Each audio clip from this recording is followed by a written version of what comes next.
प्यारे बच्चों, आज हम पढ़ेंगे प्रयोग के आधार पर शब्द भेद। ठीक है, प्रयोग के आधार पर शब्द भेद दो प्रकार के होते हैं। कितने प्रकार के होते हैं?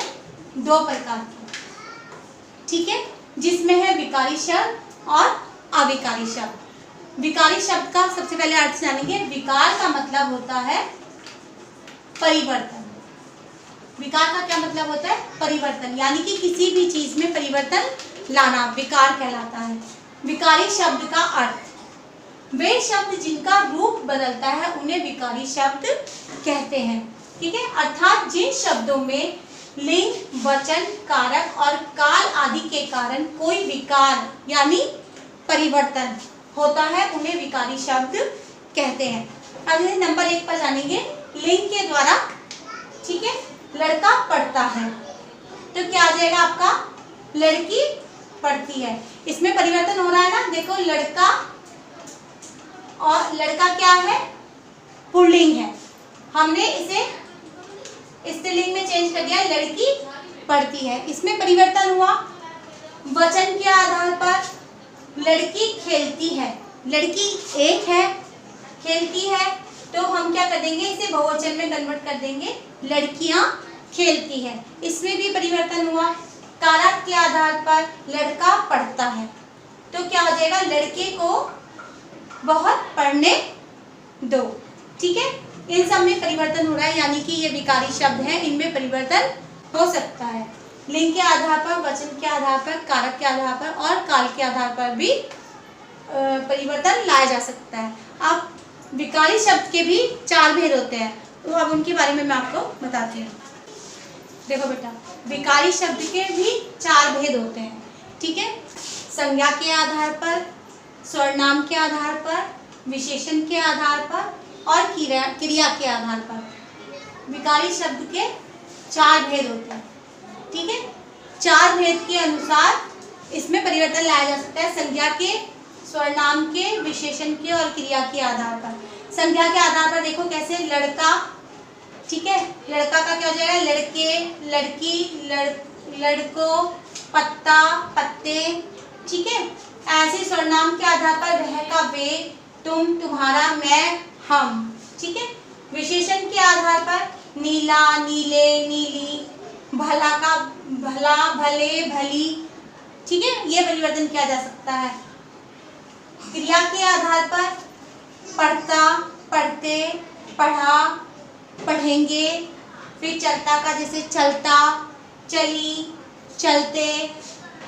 हुआ का हुई, हुए, होंगे आदि में हम क्या कर सकते हैं?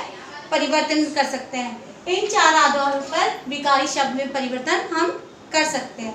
ठीक है, अब आओ जानेंगे अविकारी शब्द किसे कहते हैं। नंबर 2 पर है बेटा अविकारी शब्द।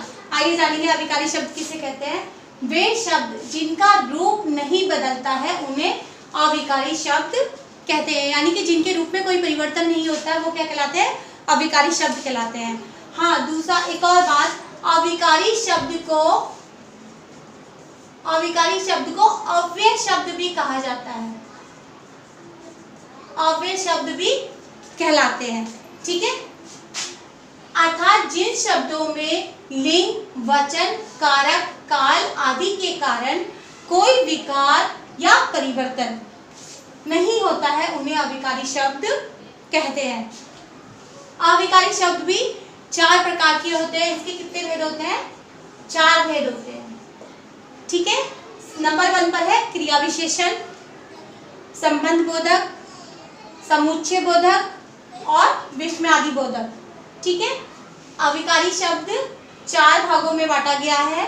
क्रिया विशेषण, संबंध बोधक, समुच्चय बोधक और विस्मयादि बोधक, यानी कि इन शब्दों में कोई भी परिवर्तन नहीं किया जा सकता।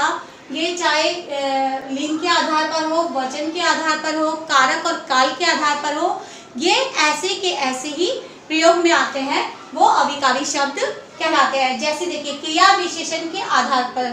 ठीक है, कछुआ धीरे चलता है, यदि हम कछुए कर दें तो भी धीरे शब्द में कोई परिवर्तन नहीं आएगा। कछुए धीरे चलते हैं, इसका ये चेंज हो जाएगा, इसका कर्ता विकारा कर्ता दोनों चेंज हो जाएंगे, लेकिन इसमें परिवर्तन नहीं होगा। कछुए धीरे चलते हैं, कछुआ धीरे चलता है, धीरे धीरे ही रहेगा, तो यानी कि ये अविकारी शब्द है।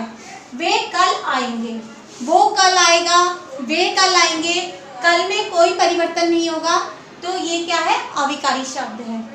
कुर्सी अंदर रख दो, कुर्सी को अंदर रख दो या कुर्सियां अंदर रख दो, अंदर शब्द में कोई परिवर्तन नहीं है होगा, तो यानी कि ये अविकारी शब्द। ठीक है, अब संबंध बोधक के आधार पर बताती हूँ मैं आपको। देखो बेटा, नंबर 2 पर है संबंध बोधक शब्द। ठीक है, संबंध बोधक यानी कि दो शब्दों के बीच या दो वाक्यों के बीच संबंध स्थापित करने वाले शब्द। जैसे घर के सामने पेड़ है। ठीक है, के सामने कहीं पर भी होगा या दो शब्दों या वाक्यों में संबंध स्थापित करने वाले जितने भी शब्द होंगे उनमें परिवर्तन नहीं होता है, तो वो क्या कहलाते हैं?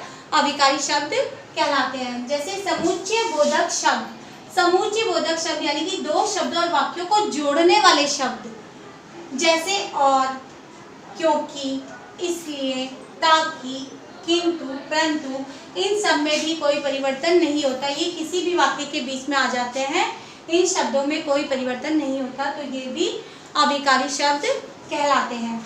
विस्मयादि बोधक शब्द, जैसे अरे, उफ, ओहो, वाह, हाय। ठीक है, इन सब में भी कोई परिवर्तन नहीं होता, ना लिंग के आधार पर, ना वचन के आधार पर, ना काल के आधार पर, तो ये क्या कहलाते हैं? अविकारी शब्द कहलाते हैं। एक चीज और बेटा, जो शब्द भेद होते हैं प्रयोग के आधार पर, वो गिने दो जाते हैं, लेकिन एक तीसरा भी होता है नियात शब्द, ये गिनती में नहीं आता है। ये वे शब्द होते हैं जो वाक्य का आवश्यक अंग नहीं होते, परंतु इनके कारण किसी विशेष शब्द पर बल दिया जाता है। ये वाक्य का अंग नहीं होते हैं, लेकिन ये पर्टिकुलर किसी एक चीज पर फोकस करते हैं, तो ये क्या कहलाते हैं? नियात शब्द कहलाते हैं। जैसे देखो, इसमें यह है तो, भी, ही, तक, भर, ये सब नियात शब्द होते हैं। इसे प्रयोग होने वाले वाक्य देखो, आप तो आए नहीं। फिर है मैं उसे जानता भर हूँ, मोहन ही बोलेगा, मोहन ही बोलेगा, इसमें भी कोई परिवर्तन नहीं होगा। उसने मेरी ओर देखा तक नहीं, ये नियात शब्द है। ठीक है, ये भी अविकारी और विकारी शब्द का ही एक पार्ट है, परंतु इनकी गिनती नहीं होती है। आई होप आप लोगों को प्रयोग के आधार पर शब्द भेद समझ में आ गया होगा। मिलते हैं नेक्स्ट वीडियो में, तब तक के लिए बाय।